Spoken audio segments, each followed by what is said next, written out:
আমি আর কখনো YouTubing, Facebooking বা টিকটকে আমি থাকবো না। একটা মেডিকেল কলেজ করতে চেয়েছিলাম, তাও আগুন জ্বালাই দিল। আমার টেলিভিশন ছাত্রদের পক্ষেই কথা বলছে, সেটাও ভেঙে দিল।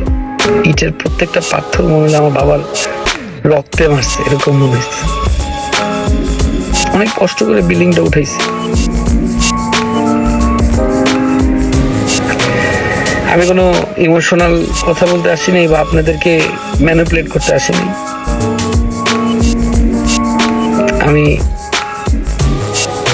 বিদায় নিচ্ছি আপনাদের থেকে, এই ইউটিউব থেকে, এই ফেসবুক থেকে, এই টিকটক থেকে। আমার যদি কখনো ভুল হয়ে থাকে আমাকে ক্ষমা করে দিন।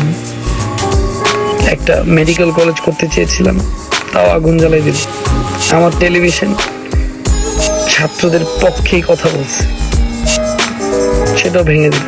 আপনারা দেখেন, এটা যদি আপনারা, আমি যে কথা বলছি মিথ্যা কথা বলে দেখলে আপনারা টিকটকে যান, এটা তো একদিনের পোস্ট হতে পারে না, তো আগের থেকে পোস্ট দেখতে পারবেন।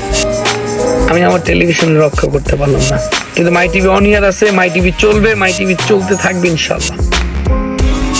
কারণ মাই টিভি গ্রাম বাংলার টেলিভিশন। আমি আপনাদের থেকে চলে যাচ্ছি, আপনারা অনেকে খুশি হচ্ছেন হয়তো বা।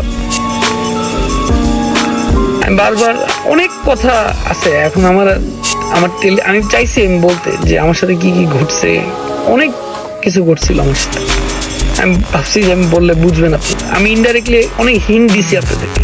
হঠাৎ করে একটা স্ট্যাটাস ডিলিট করা, হঠাৎ করে থাকা, এটার মধ্যে কারণ কি?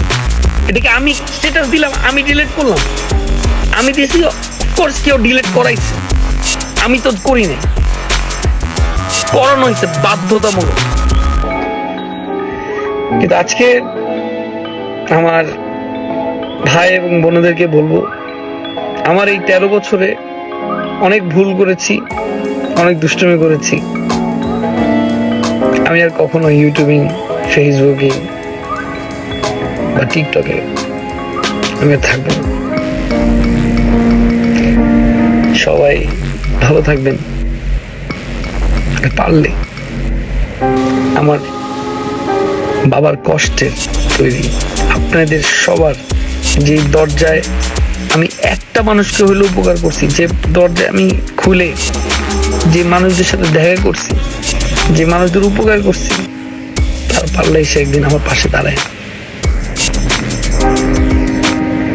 সব লুটপাট করে নিয়ে গেছে, আমি আপনাদেরকে দেখাবো। আসসালামু আলাইকুম, ভালো থাকবেন।